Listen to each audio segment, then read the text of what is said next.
Hay un pensamiento en la palabra de Dios en el libro de los Hechos, en el capítulo 17, el versículo número 30. Hechos de los Apóstoles, capítulo 17, el versículo 30 dice: pero Dios, habiendo pasado por alto los tiempos de esta ignorancia, ahora manda a todos los hombres en todo lugar que se arrepientan. ¿Qué les parece si nos colocamos en pie y oramos? Querido Padre Celestial, gracias por estar con nosotros nuevamente. Y gracias por la compañía de los ángeles y gracias por la presencia del Espíritu Santo. Padre, gracias por los amigos y amigas presentes y gracias también por los hermanos y hermanas que nos acompañan. Pero gracias por aquellos y aquellas que nos siguen a través de la radio, la internet y la televisión en cualquier lugar de la tierra. En esta hora, Dios, le rogamos que el Espíritu Santo nos traiga palabra de vida para la vida eterna. Que recibamos, Señor, la palabra de Jehová que vive y permanece para siempre. Habilítenos, capacítenos, Dios, para comprenderla. Que no haya ruido en nuestra mente y todo lo que recibamos sea para la gloria de su nombre y para la salvación nuestra. Padre, lo pedimos en el nombre de Jesús. Amén, Señor. Amén. Hemos dicho que la serie Transformados por su Espíritu es muy extensa. Y hemos hablado de que la clave de la serie es la palabra arrepentimiento. Número 1, Juan el Bautista habló de arrepentimiento. El Señor Jesús habló de arrepentimiento. Pedro predicó sobre el arrepentimiento. Pablo hizo lo mismo. En la vida de Pablo no solamente encontramos que predicó sobre el arrepentimiento, sino que la misma vida de Pablo es una muestra de arrepentimiento. Pablo tuvo un cambio de la mente, una transformación de su vida. Cuando se encuentra con Jesús rumbo a Damasco, la vida de Pablo cambió completamente. Pablo recibe a Jesús como su Señor. ¿Qué quieres que haga, Señor?, dijo el apóstol Pablo. La palabra Señor, la palabra Kurios, es muy interesante y muy trascendente. El apóstol Pablo recibió a Cristo como su Señor, al punto que dice que Cristo tiene un nombre que es sobre todo nombre. Y el punto de partida de la teología de Pablo con Cristo como Señor surge desde el Salmo 110, versículo número 1. Cuando nosotros vamos al día de Pentecostés y vemos a Pedro predicando, Pedro exalta o hace resaltar una declaración que hizo David. Leamos Hechos de los Apóstoles, capítulo número 2. Vamos rapidito. Hechos de los Apóstoles, capítulo 2, versículo 34, dice Pedro: porque David no subió a los cielos, pero él mismo dice: dijo el Señor a mi Señor, siéntate a mi diestra hasta que ponga a tus enemigos por estrado de tus pies. Y dice Pedro: sepa pues ciertísimamente toda la casa de Israel que a este Jesús, a quien vosotros crucificasteis, Dios le ha hecho, ¿qué cosa? Señor y Cristo. La idea de Pedro en Pentecostés es dejar bien claro que Cristo es aquella persona que David llama Señor. Cuando usted lee el Salmo 110, versículo 1, dice: dijo Jehová a mi Señor, siéntate a mi diestra hasta que ponga a tus enemigos por estrado de tus pies. Dijo Jehová a mi Señor. Jehová se coloca al mismo nivel que la palabra Señor. Este Señor del que habla Jehová no es David. En el libro de San Mateo, capítulo 22, los versículos 51 al 56, el Señor Jesús hace un planteamiento claro y le pregunta a los escribas y los fariseos y les dice: ¿quién es el Cristo? ¿De quién es hijo el Cristo? Y ellos le dicen: de David. Le dice entonces: ¿cómo David le llama Señor? Cuando dice: Jehová dijo a mi Señor, siéntate a mi diestra hasta que ponga a tus enemigos por estrado de tus pies. Si Jehová le llama Señor, ¿cómo es hijo de David? Y entonces se quedaron con la boca abierta y no supieron qué contestar. El punto es que Jesucristo es ese Señor del que habla David. El punto es que Jesús es el Cristo, el Mesías prometido en el Antiguo Testamento. Lo interesante es que Pablo entonces conoce a Cristo y cuando tiene el encuentro con Cristo rumbo a Damasco, entra a Damasco y comienza a predicar que Cristo es el Hijo de Dios. El punto de partida de la teología de Pablo es el Salmo número 2, donde se habla de Jehová y de su ungido. Y se habla que los reyes y los príncipes se ponen en contra de Jehová y de su ungido. Pablo entiende todo el panorama y entonces acepta a Cristo como su Señor.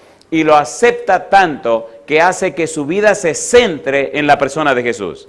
Y se dedica completamente a su Señor, Jesucristo como su Señor.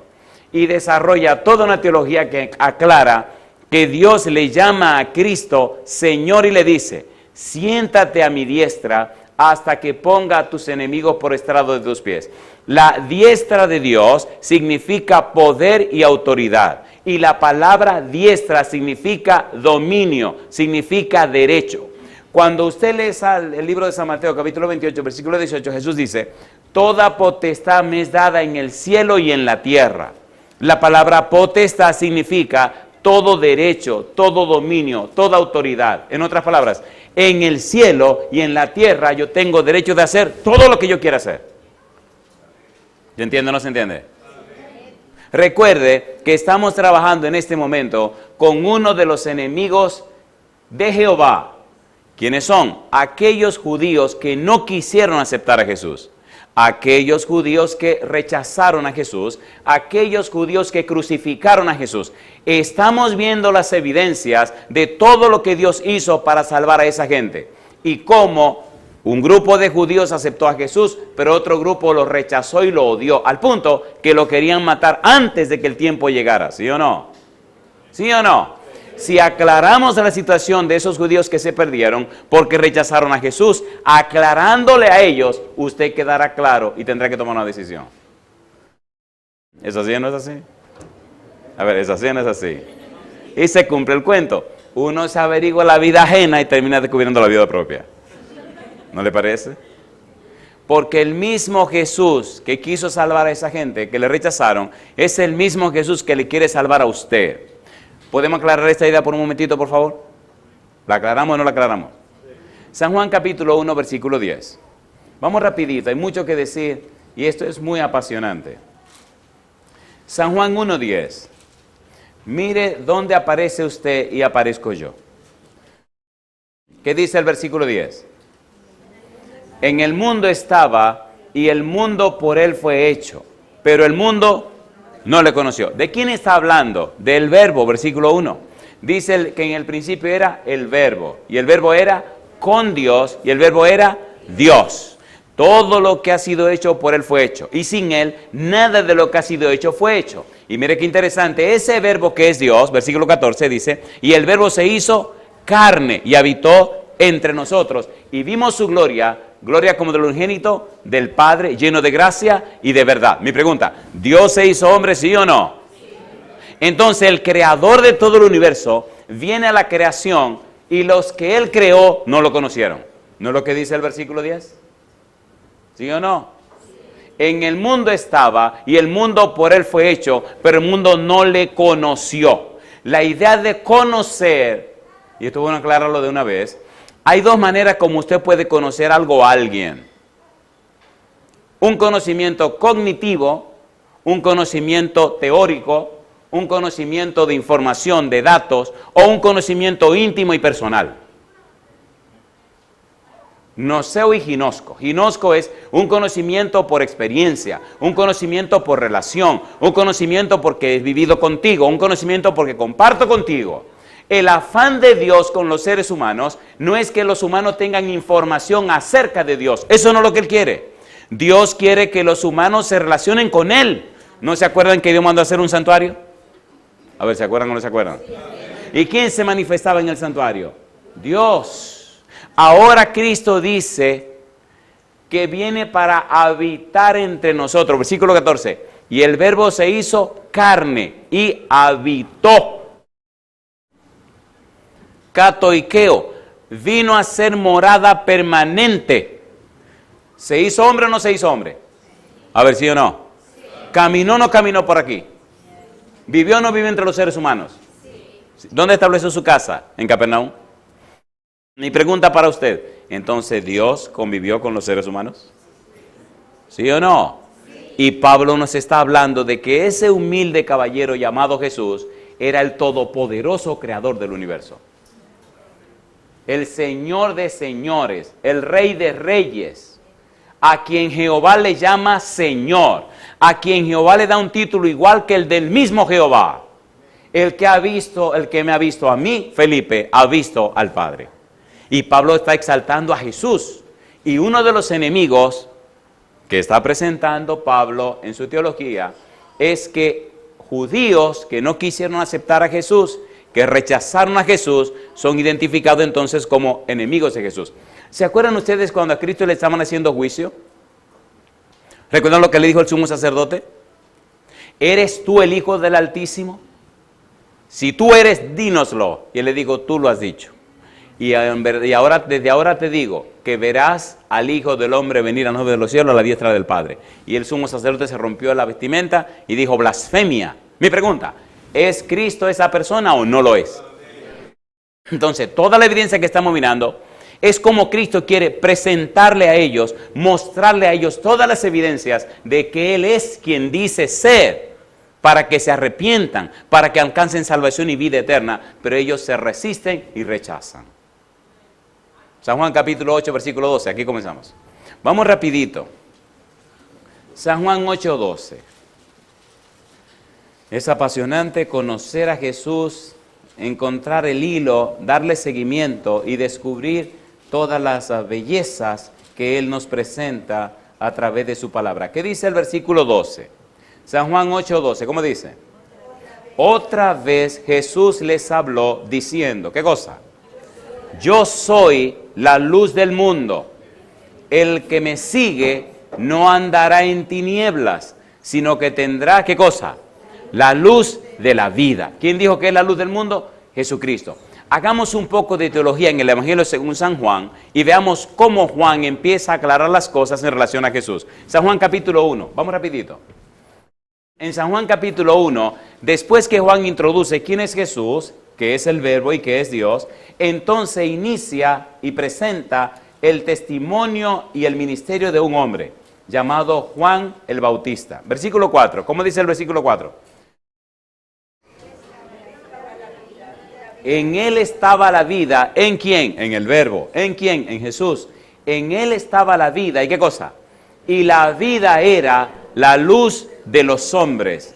La luz en las tinieblas resplandece, y las tinieblas no prevalecieron contra ella. Y ahora dice Juan, hubo un hombre enviado de Dios, el cual se llamaba Juan. Este es Juan el Bautista, y dice, este vino por testimonio, para que diese testimonio de la luz, a fin de que todos creyesen por él. Versículo 8, no era él la luz, sino para que diese testimonio de la luz. Aquella luz verdadera que alumbra a todo hombre venía a este mundo. ¿Y quién es esa luz? Cristo Jesús. ¿De quién habló Juan el Bautista? De Cristo Jesús. Juan el Evangelista escribe el Evangelio según San Juan para dejar bien claro en el siglo I quién es Jesús, quién es Cristo. Había una crisis terrible en la iglesia cristiana que amenazaba con desbaratarla. Y Juan escribió 5 libros para poner bien en claro quién es Cristo. Y por eso comienza diciendo, en el principio era el Verbo, y el Verbo era con Dios, y el Verbo era Dios. Punto, y se acabó. El Evangelio según San Juan, primera, segunda, tercera de Juan, y el libro de Apocalipsis, los 5 libros solo dicen que Cristo es Dios. Y se acabó el problema. ¿Es importante o no es importante? ¿Es importante o no es importante? Entonces esto nos dice y nos asegura que la salvación que Dios nos ofrece está segura, asegurada, ganada, comprada y certificada, y no hay lugar a dudas. Dios mismo ganó la salvación. ¿Se entiende o no se entiende? La peor tragedia del ser humano, la peor tragedia de la tierra es cuando un cristiano no sabe lo que han hecho en su favor. Por eso, al estudiar todo el empeño de Jesús con los judíos, todo lo que hizo para aclararle la situación a los judíos, entonces se nos aclara a nosotros y vemos hasta dónde llega la misericordia de Dios. Cristo dice, yo soy la luz del mundo. Y llama la atención, los exégetas bíblicos nos dicen, que cuando dijo eso, estaba en el patio del templo y se estaba celebrando la fiesta. Lo interesante de esta fiesta es que en esta celebración que se hacía por 8 días, en la mañana el énfasis se hacía con el agua. Por eso en el capítulo 7 usted encuentra lo que encuentra, en San Juan capítulo 7. Pero en el capítulo 8, en la tarde, en la parte oscura, entonces se encendían las luces. En el capítulo 8, versículo 20 dice que estaban en el lugar del templo donde se hacían las ofrendas.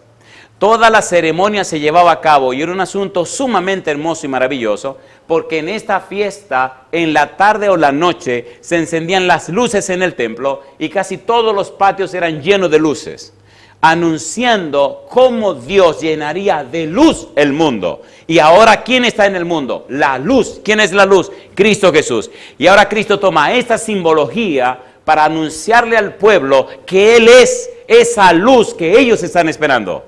¿Se entiende o no se entiende? Y empieza a mostrarle con hechos y evidencias de la Biblia que Él es aquel de quien ellos están hablando. Que el cumplimiento se hace en su persona, en la persona de Jesús. Hagamos rapidito un pequeño viaje por el Antiguo Testamento para ver la idea que Cristo le está presentando. Éxodo capítulo 13. Vamos rapidito, por favor. Éxodo capítulo 13, versículo 21 y 22. Éxodo capítulo 13, versículo 21. ¿Cómo dice el versículo 21? Éxodo capítulo 13, versículo 21 dice: y Jehová iba delante de ellos de día en una columna de nube para guiarlos por el camino, y de noche en una columna de fuego para alumbrarles, a fin de que anduviesen de día y de noche. Y dice ahora: nunca se apartó de delante del pueblo la columna de nube de día, ni de noche la columna de fuego. La idea de encender luces en esa fiesta era anunciar que Dios estaba presente en su pueblo. ¿Estaba presente la nube cada día con el pueblo en el desierto? Sí. ¿Y de noche aparecía la columna de fuego que los calentaba y los iluminaba? Sí. Entonces Cristo le dice: yo soy esa luz que ustedes anunciaban. Para que no tengan lugar a dudas, yo estoy aquí. Mire lo que dice la palabra de Dios, Salmo 78, versículo 14. Salmo 78, 14. Evidencias tras evidencias, pruebas tras pruebas les presentó Jesús para que no le rechazaran. Salmo 78, 14. ¿Cómo dice el versículo 14? Salmo 78, 14. ¿Cómo dice? Le guió de día con nube, ¿y qué dice ahora? Y toda la noche con resplandor de fuego. Salmo 105, versículo 39. Salmo 105, versículo 39. Esto ocurrió en el pasado y ahora Cristo viene a presentarlo en el presente. Dice el verso 39, extendió una nube por cubierta y fuego para alumbrar, ¿qué cosa dice? Alumbrar la noche. Ahora se aparece Jesús y les dice: yo soy la luz del mundo. Ahora en medio de ustedes está la luz que ustedes tanto anunciaban. Cuando usted hace un estudio serio en el Antiguo Testamento, encuentra que la palabra Elohim, el nombre plural de Dios, cuando lo mira con una raíz árabe, significa el que brilla. Dios brilla, significa Elohim. Siempre la luz se asocia con Dios. Siempre se ve la luz envuelta con Dios. Mire qué interesante esta declaración. Yahvé se reveló con caracteres luminosos.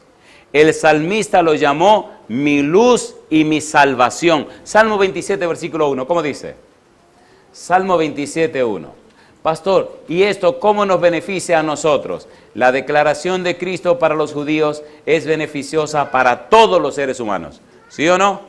Porque de tal manera amó Dios al mundo que ha dado a su Hijo único para que todo aquel que en él cree no se pierda, mas tenga vida eterna. ¿Qué dice Salmo 27, 1? Jehová es, ¿qué cosa? Mi luz y mi salvación. ¿De quién temeré? Jehová es la fortaleza de mi vida. ¿de quién he de atemorizarme? Se asocia a Jehová con la luz. En Isaías capítulo 60, versículo 20, vamos rapidito, Isaías 60, 20. Todas estas son evidencias del Antiguo Testamento para poner en claro lo que Cristo está diciendo. Isaías capítulo 60, versículo 20, ¿cómo dice? No se pondrá jamás tu sol, ni menguará tu luna. ¿Y qué dice ahora? Porque Jehová, ¿qué cosa?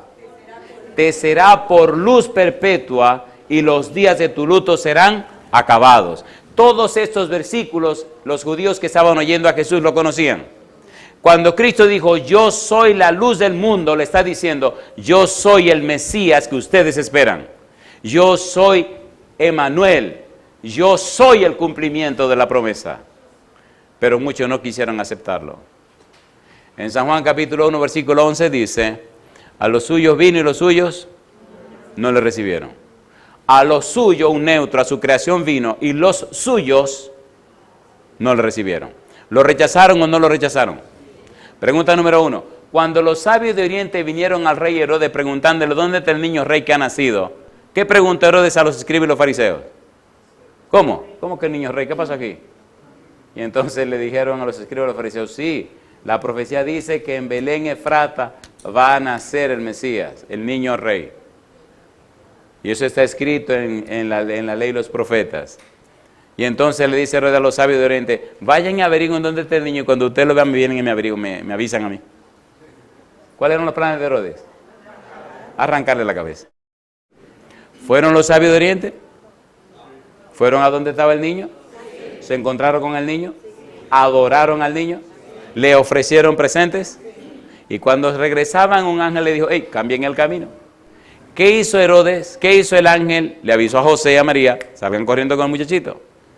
¿Acabó Herodes con todos esos muchachitos que había por allí? Herodes acabó con todos los niños menores de 2 años, ¿lo mandó a matar, sí o no? ¿Sí o no? Entonces, yo le hago una pregunta a usted ahora. ¿Cómo es posible que estos escribas y fariseos y este rey Herodes no supieran lo que está pasando? Y que estos 3 señores paganos que vienen quién sabe de dónde, sí sabían. Explíqueme eso. ¿Cómo me dice usted a mí que un grupo de pastores que estaban afuera atendiendo las ovejitas fueron los que vieron los ángeles que vieron a decirle que ha nacido el niño rey? ¿No le parece que curiosa la cosa? ¿Le parece o no le parece? ¿Le parece o no le parece? ¿Cómo es posible que esa gente supiera más que los que estaban aquí en la ciudad? Por eso, si usted es cristiano, no se crea gran cosa, asegúrese que usted está caminando bien con el Señor. Porque puede llevarse una sorpresa. ¿O no? ¿Sí o no? Hay gente que se cree que ya la lograron. Tenga cuidado. Tenga cuidado. Asegure de estar cerca del Señor. Y no mire a nadie por encima del hombro. Quien usted menos cree, tiene una mejor relación con Dios que usted mismo. Por eso necesitamos apoyarnos, ¿dónde? En la palabra de Dios. Los judíos, ¿se creían la mejor cosa o no? Tan molestos quedaron que nadie fue con los reyes de Oriente a averiguar si era verdad que el niño había nacido.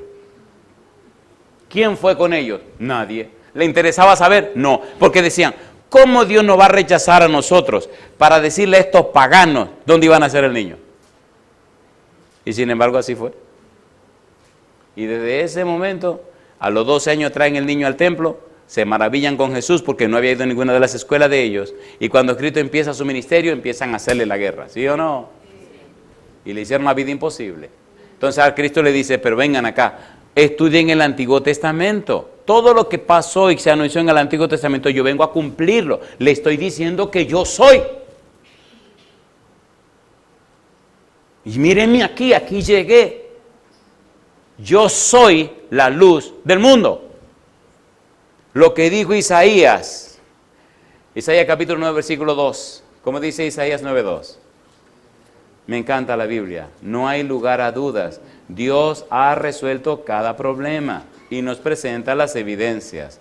Isaías capítulo 9, versículo 2. ¿Cómo dice el verso 2?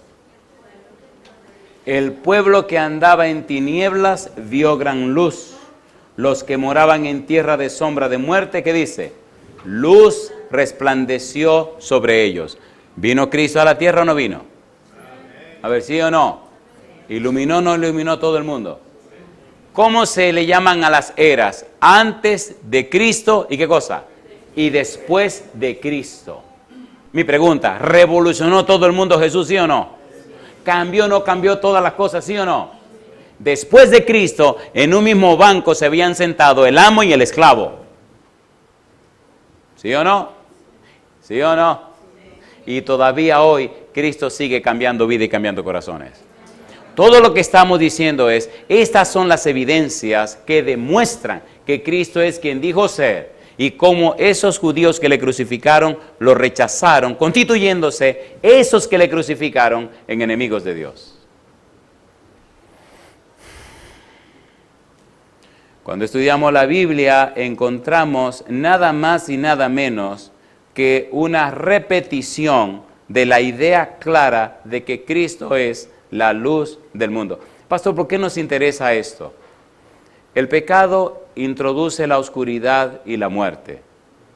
Cristo viene a la vida, Cristo viene al mundo e introduce la luz y la vida. En Adán, oscuridad y muerte. En Cristo, vida y luz. Usted no puede estar en los dos lugares. O usted está en Adán o usted está en Cristo. Si usted está en Cristo, 1 Corintios 15:22 dice, porque en Adán todos mueren, mas en Cristo todos serán vivificados. La pregunta es, ¿en quién está usted? Si usted no está en Cristo, ya está en Adán. Los judíos, los escribas y los fariseos que rechazaron a Jesús, se quedaron en Adán, se quedaron en la oscuridad. Los que aceptaron a Cristo Jesús, entonces fueron llevados a la luz. ¿Verdad que nos estamos entendiendo? ¿Seguro que nos estamos entendiendo? Primera de Juan capítulo 1, mira lo que dice. Primera de Juan capítulo 1, versículo 5. Estas son las evidencias. Primera de Juan 1:5. Usted no tiene que preocuparse ni angustiarse por la salvación, porque Cristo ya la ganó, la compró, la pagó, la conquistó y ahora se la ofrece a usted como un regalo. Primera de Juan capítulo 1, versículo 5. ¿Cómo dice el verso 5? Este es el mensaje que hemos oído de él. ¿Y qué dice ahora? Y os anunciamos, Dios es luz y no hay ninguna tinieblas en él. Alabado sea el nombre de Dios. ¿Vino Dios a la tierra? Sí. Si todos los judíos hubieran aceptado a Jesús, todos hubieran sido salvados para la gloria de Dios. ¿Se entiende o no se entiende? ¿Se entiende o no se entiende? Usted es sabio e inteligente, usted sabe lo que yo quiero decir con esto. El verbo que era Dios era también la luz verdadera que vino al mundo. Fue lo que nos enseñó Juan el Bautista cuando empieza a predicar en San Juan capítulo número 1. En San Juan capítulo 1, versículo 4, Juan viene a dar testimonio de la luz. Y aquí hay un detalle interesante, ponga cuidado en esto. Cuando Juan viene a dar testimonio acerca de la luz, testimonio acerca de Jesús, ponga cuidado por favor. Juan estaba consciente del rechazo de los judíos. Por eso aparece una palabra clave en la predicación de Juan. Y siempre que usted predique de Jesús, prepárese, porque habrá personas que lo van a rechazar. Pero si solamente lo rechazaran, no fuera un gran problema. El problema es que no solo lo rechazan, sino que añaden otras cosas más. Veamos el testimonio de Juan, capítulo 1. San Juan, capítulo 1, veamos cómo Juan testifica de Jesús. Juan da testimonio de la luz, pero aquí aparecen ciertas palabras que son claves para entender lo que va a pasar con usted cuando usted se entregue a Jesús y le quiera predicar a otros. San Juan capítulo número 1, versículo 15. ¿Cómo dice el versículo 15? Juan dio testimonio de él y clamó diciendo, ¿qué cosa? Este es de quien yo decía, el que viene después de mí es antes de mí porque era primero que yo. ¿Qué dice la primera frase? Juan dio testimonio de él y ¿qué cosa dice? Y clamó. Juan el discípulo amado, Juan el evangelista, ponga cuidado aquí, escribió ese verbo clamar. ¿Por qué no dice Juan predicó? ¿Por qué no dice Juan anunció? ¿Por qué dice Juan clamó? ¿Por qué clamó? La idea de Juan, el evangelista, el que escribió el libro, de que Juan el Bautista clamó, es porque la predicación de Juan el Bautista no sería aceptada o recibida por ciertos grupos de los judíos. Y no solamente sería rechazada su predicación, sino que la iban a malinterpretar. Y no solamente la iban a malinterpretar, sino que iban a buscar la manera o la forma de entorpecer el trabajo de Juan. No solo lo iban a rechazar, sino que lo iban a interpretar mal y a buscar la forma de quitar a Juan del medio y de que el mensaje de Juan no llegara a la gente. ¿Se entiende o no se entiende? ¿Se entiende? No solamente era oscuridad que rechazaba la luz, sino oscuridad que quería confundir la luz. Le hicieron a Juan la vida imposible. Por eso Juan da testimonio, da 3 veces su testimonio en el mismo capítulo, en el mismo libro. Versículo 15, testimonio de Juan. ¿Cómo dice? Ponga cuidado. Juan dio testimonio de él y clamó diciendo, este es de quien yo decía, el que viene después de mí es antes de mí, porque era, ¿qué cosa dice? Primero que yo. ¿Quién era ese personaje tan importante que Juan está anunciando? El Mesías. Juan dice, yo solamente soy la voz que clama en el desierto. Yo solamente soy uno que proclama el que viene detrás de mí. Mi pregunta, ¿no estamos nosotros anunciando que Cristo viene?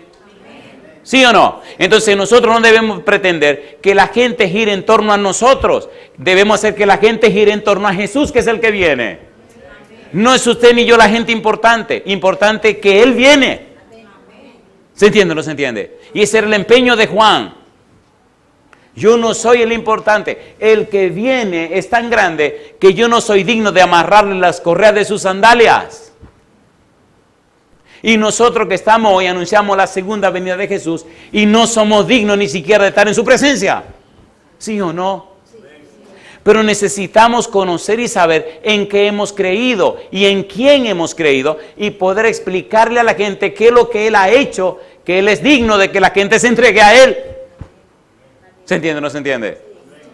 Estamos estudiando lo que Jesús hizo con los judíos y cómo un grupo lo rechazó y otro lo recibió. Y ahora estamos mirando cómo Juan el Bautista entiende claramente la misión que vino a cumplir. Cuando usted lo vive, cuando usted lo predica, la gente lo cree. La primer paso para que alguien crea lo que tú le dices es que tú lo creas, ¿sí o no? ¿Sí o no? ¿Sí o no? Si usted no lo cree, ¿quién le va a creer? Hay una historia que me encanta. En mi vida me he encontrado con muchos que son ateos. ¿Saben lo que es un ateo? ¿Seguro que saben lo que es un ateo? ¿Qué es un ateo? Una persona que no cree en los cristianos. ¿Qué fue lo que dije? ¿Qué fue lo que dije?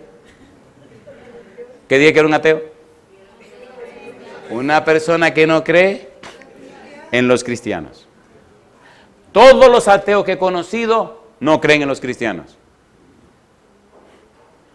Ay, mamá. ¿Y verdad que pensamos que los ateos no creen en Dios? ¿Sí o no? Pues le tengo aquí una atea, que el lío que se le armó. Una profesora universitaria. Vive en Estados Unidos. Yo no voy a dar muchos detalles porque esta cuestión se ve por todos lados y no dudo que ella esté viendo esto también. No dudo que ella esté viendo esto. Bueno, esta dama trabaja en una universidad, es decano de una facultad y en esa ciudad tenemos todos los sábados a las 8 de la mañana un programa de radio. El programa tiene como 15 años y hace más de 10 años que ahí estamos todos los sábados como el orador del programa. Una mañana la dama llama y habla con la que dirige el programa y le dice, yo quiero hablar con el pastor, deme su número. Y esta muchacha brava también le dice, no, yo no voy a dar ningún número, deme el suyo.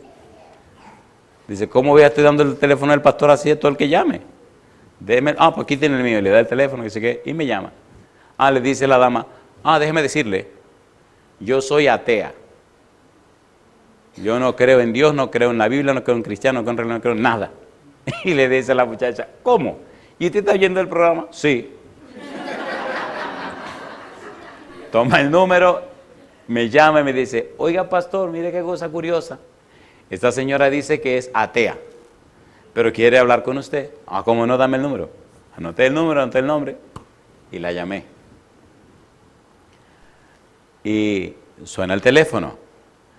La señora levanta el teléfono y dice, ¿aló? Y entonces empezamos la conversación. Miren, me queda poco tiempo. ¿Le parece bien si le dejo la historia ahí y la sigo mañana? Le digo, ustedes son chismosos. Se quedan calladitos cuando están haciendo el chisme y la gente no quiere ni moverse. Ay, Señor. Ay, mi madre. Bueno, no he leído todavía que diga que los chismosos no van a entrar al cielo, así que de que lo encuentren se lo voy a decir. Me dice la señora, ¿quién es? Pero me dice así. Y digo, oh, ¿qué le pasó a esta mujer? Pero feo que me estaba tratando. Aló, sí. ¿Quién es? Y yo me río. Digo, qué barbaridad. Esta fue la que hizo que yo hablar con ella, no me está tratando así. Le digo, mire, yo me llamo fulano de tal. Y le estoy llamando porque usted dijo que quería que la llamara. Y dio su número de teléfono. Oh, no me diga. Sí, el pastor, sí. Oh, gracias por llamar. Pastor, bueno, oiga, cuánto me alegra que usted haya llamado. Digo, sí, estamos para servirle. Le digo, pero me hicieron el chisme, me dijeron el chisme, dije que usted era atea. Sí, porque hay que meterle de una vez. Era como Jesucristo con Nicodemo, dale de una vez porque si te pone a dar vueltas se te enreda la cosa. Y se ríe y me dice, sí, yo soy atea, yo no creo en Dios, yo no creo en la iglesia, yo no creo en religión, yo no creo en pastores, yo no creo en cristianos. Y me dijo todo lo que no creía. Y le dije, yo la felicito. Y entonces me dice, pero quería hablar con usted. Digo, ¿cómo no? ¿Cómo le puedo servir? Me dice, es verdad que yo no creo en Dios, pero tengo varios años oyendo el programa de ustedes todos los sábados a las 8 de la mañana. Digo, ¿qué? Y le digo, no me diga que está ahí con su Biblia abierta leyendo también, y empieza a reírse. Me dice, la verdad que yo no creo, pero quiero decirle que la razón por la que yo oigo el programa es porque si es verdad que Dios existe, yo quiero creer, pero yo quiero creer así como usted cree. Porque veo que no solamente usted cree, sino que usted siente que esa es su vida, que eso es todo su ser. Así yo quiero creer. Entonces quiero decirle que le ore a su Dios para que me haga creer así. Si no, yo no creo en Él. Digo, ajá, mi amiga, entonces usted está comenzando a abrir la puerta. Dice, estoy siendo sincera. Yo quiero creer, pero yo no quiero creer por creer. ¿Ustedes están entendiendo? ¿Se entiende o no se entiende? Dejémonos de cuento. Este cristianismo light que tenemos, este cristianismo deportivo, está haciendo que la gente se pierda en nuestra cara. ¿Por qué? Perdonen, esto lo va a doler. ¿Lo digo o no lo digo? ¿Seguro que quieren que lo diga? Porque somos más religiosos que cristianos.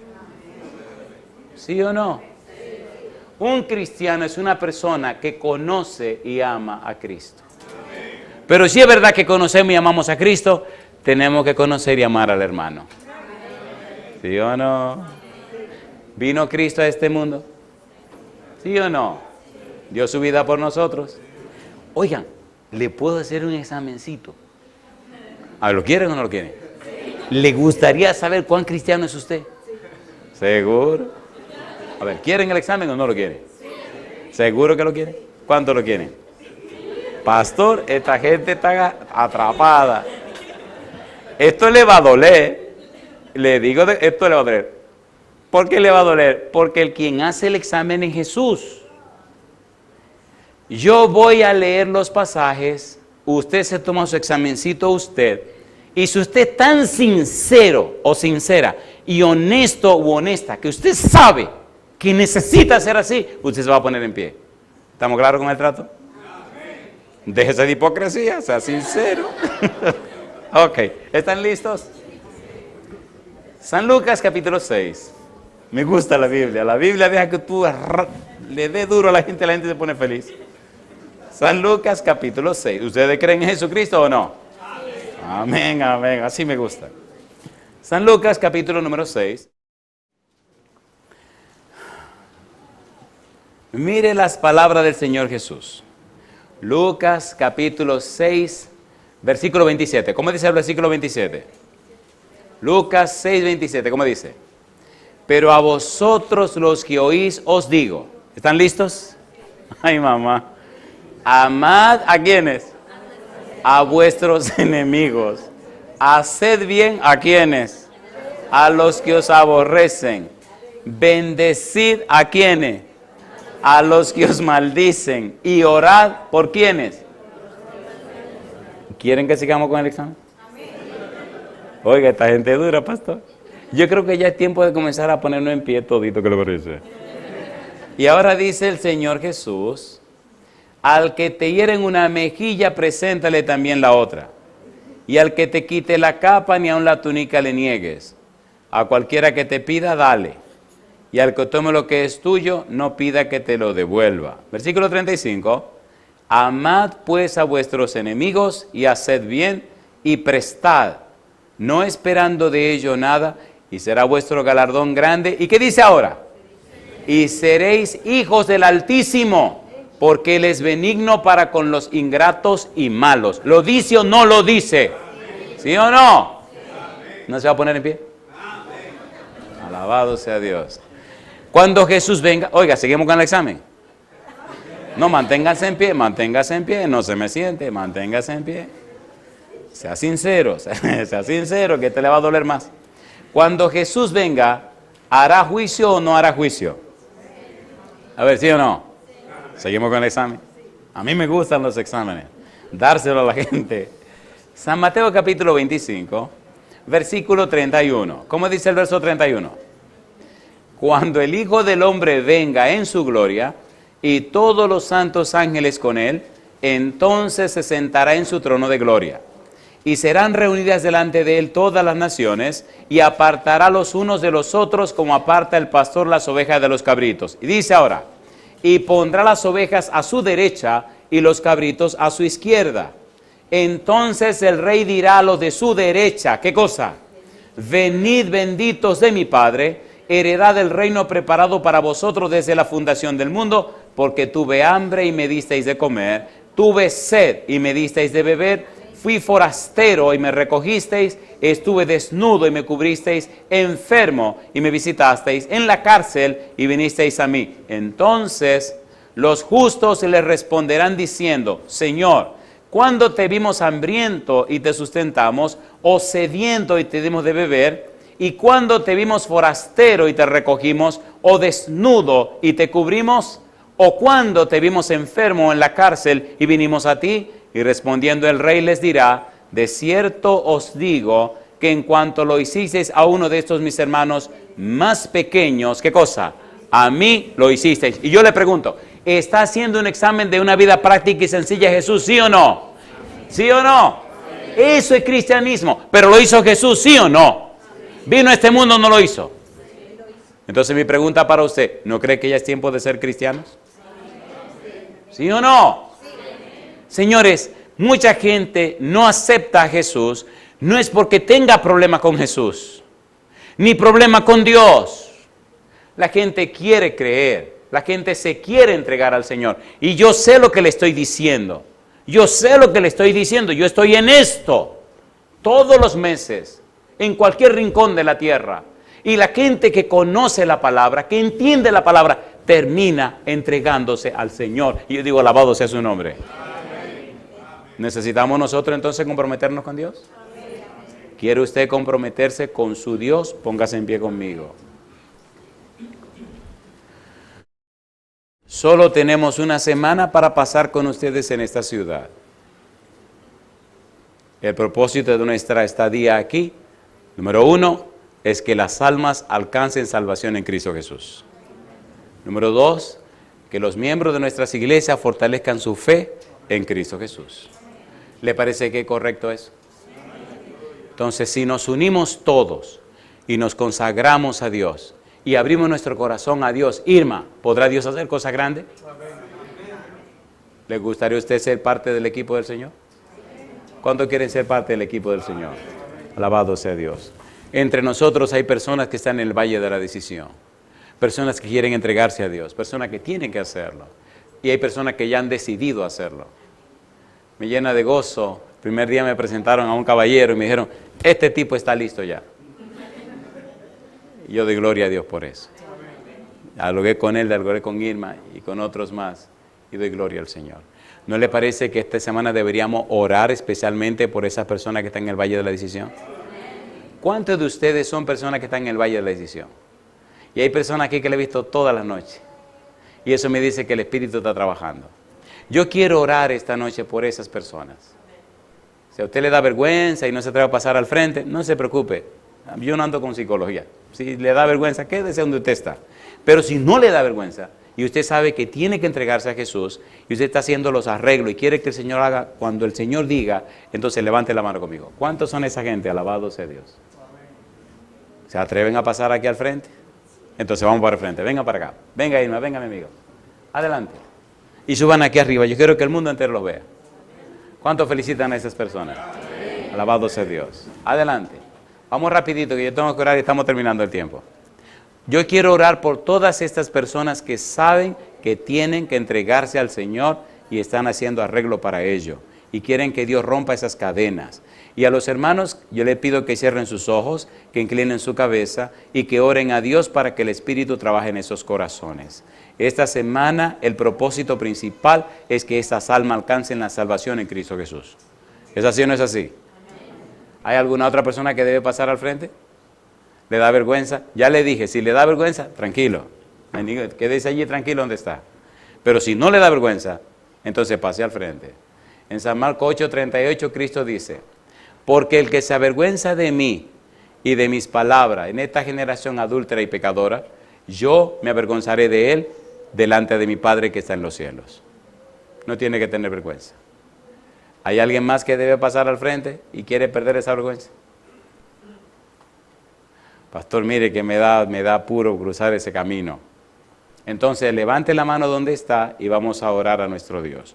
¿Pueden levantar la mano, por favor, estas personas? Alabado sea Dios. Ya veo mano levantada. Vamos a orar. Cerremos los ojos y oremos a Dios. Querido Padre Celestial, gracias por estar con nosotros en este lugar. Y gracias por estas personas que han levantado sus manos. Y gracias también, Señor, por aquellos que han sido tímidos y han tenido vergüenza de pasar al frente. Bendígales donde quiera que estén, ya sea en este salón o en cualquier rincón de la tierra, allá en sus hogares. Pero Padre eterno, que el Santo Espíritu descanse sobre cada uno de los presentes y de aquellos y aquellas que nos siguen en cualquier rincón de la tierra, y que a partir de hoy el Espíritu comience a preparar el camino para que tengan derecho de entrada en la patria celestial. Señor, gracias por su palabra, gracias por darnos a Jesús y gracias por estos valientes que han pasado al frente. Que sus vidas, Señor, sean luz en medio de la oscuridad, que sus vidas sean un testimonio poderoso para alcanzar a los pecadores que necesitan conocer a Jesús. Bendiga esta iglesia, Padre, bendiga a su pastor y bendiga a cada uno de sus líderes, bendiga a cada familia. Y en esta semana, Dios, déjenos ver a su Espíritu tocar corazones, cambiar y transformar vidas, unir matrimonios y unir hogares. Lo pedimos, Dios, y lo agradecemos en el nombre santo de Jesús. Amén, Señor.